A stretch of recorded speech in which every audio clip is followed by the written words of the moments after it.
हमारे पिछले वीडियो में हमने बात की थी रेटिनॉल के बारे में, विटामिन सी के बारे में, नियासिनामाइड के बारे में। उसी तरह आज हम बात करेंगे एक और anti ageing product, strong anti ageing product peptide के बारे में। अगर आप रेटिनॉल का यूज करते हैं तो आपका स्किन केयर रूटीन इस लेवल पर होता है, बट अगर आप पेप्टाइड का यूज करते हैं तो आप अपने स्किन केयर रूटीन को यहाँ इस लेवल में लेकर आ गए हैं। तो पेप्टाइड एक बहुत ही इम्पॉर्टेंट एंटी एजिंग प्रोडक्ट है। ये क्या करता है, तो पेप्टाइड जो है वो एक प्रोटीन है। It's a chain of amino acids जो हमारे शरीर में कोलाजन प्रोडक्शन को बूस्ट करता है, उसको ट्रिगर करता है। क्योंकि एज के साथ साथ हमारे शरीर में कोलाजन का प्रोडक्शन जो है वो थोड़ा स्लो डाउन होता जाता है। तो पेप्टाइड उसको ट्रिगर करने में, बूस्ट करने में बहुत ही इम्पॉर्टेंट रोल निभाता है। हेलो, मैं हूं संगीता डे, आपकी स्किन केयर बेस्टी, और मेरा चैनल है ब्राइट एंड ब्यूटीफुल, जिस पर मैं अपलोड करती हूं skin care, hair care and good life care. तो चलिए आज के जर्नी में हम बात करते हैं पेप्टाइड के बारे में। पेप्टाइड ये 4 टाइप के होते हैं। पहला है, हमारा पहला पेप्टाइड है एंजाइम इनहिबिटर पेप्टाइड। ये हमारे शरीर में जो लॉस ऑफ कोलाजन है उसको ये स्लो डाउन करता है, कोलाजन के डैमेज को स्लो डाउन करता है। जैसे मैट्रिक्सल 3000 जो है वो एंजाइम इनहिबिटर पेप्टाइड ही है। दूसरा है न्यूरोट्रांसमीटर पेप्टाइड। न्यूरोट्रांसमीटर पेप्टाइड जो है हमारे स्किन सेल्स को सिग्नल देता है कि हमने बहुत काम कर ली, अब थोड़ा रिलैक्स करते हैं, थोड़ा काम डाउन, स्लो डाउन, थोड़ा काम डाउन होते हैं, हमने बहुत काम कर लिया। अब जो थर्ड पेप्टाइड है सिग्नल पेप्टाइड, ये हमारे स्किन सेल्स को सिग्नल देते हैं कि अब हमने रिलैक्स कर लिया, चलो अब कोलाजन के रिपेयर का काम स्टार्ट करते हैं।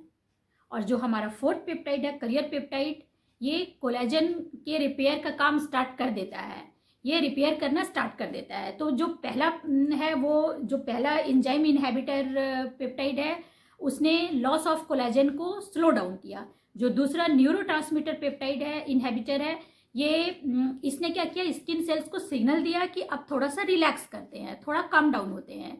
और जो थर्ड पेप्टाइड है सिग्नल पेप्टाइड, इसने क्या किया, इसने कहा कि अब हमने रिलैक्स कर लिया, अब हम रिपेयर का काम स्टार्ट करते हैं, ये सिग्नल देता है हमारे स्किन सेल्स को।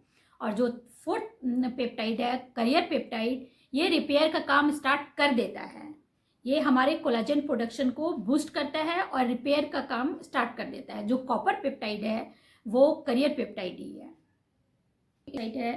मिनिमलिस्ट का 10% मल्टीपेप्टाइड, ये 7% मैट्रिक्सल 3000 है एंड 3% बायोप्लासेंटा है। ये कॉम्बो ऑफ टू पेप्टाइड है।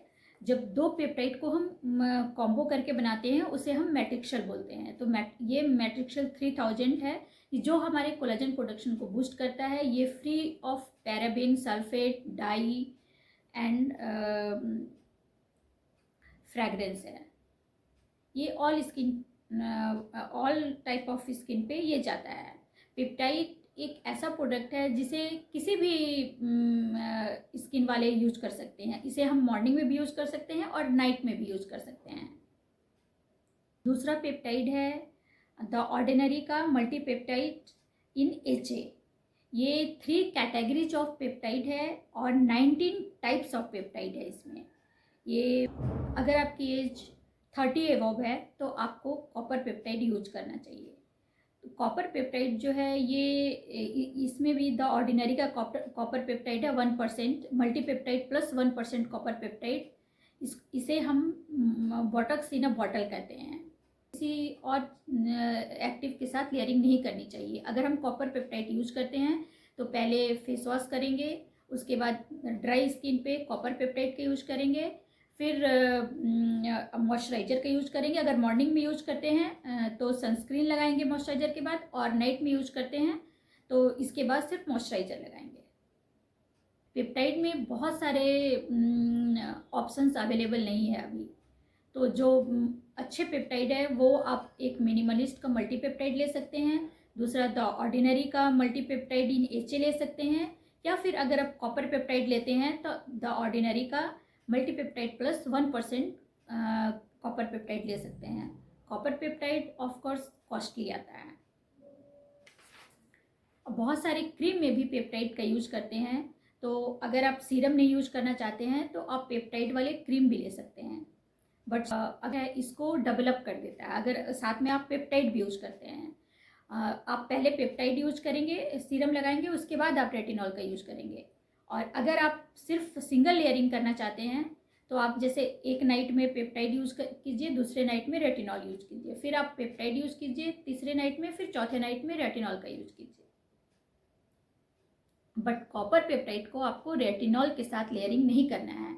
अगर कॉपर पेप्टाइड आप जिस नाइट को लगा रहे हैं उस नाइट को आपको बाकी दूसरा और कुछ नहीं लगाना है, सिर्फ मॉइस्चराइजर लगाना है उसके बाद, और सेकेंड डे आप फिर रेटिनॉल यूज कर सकते हैं।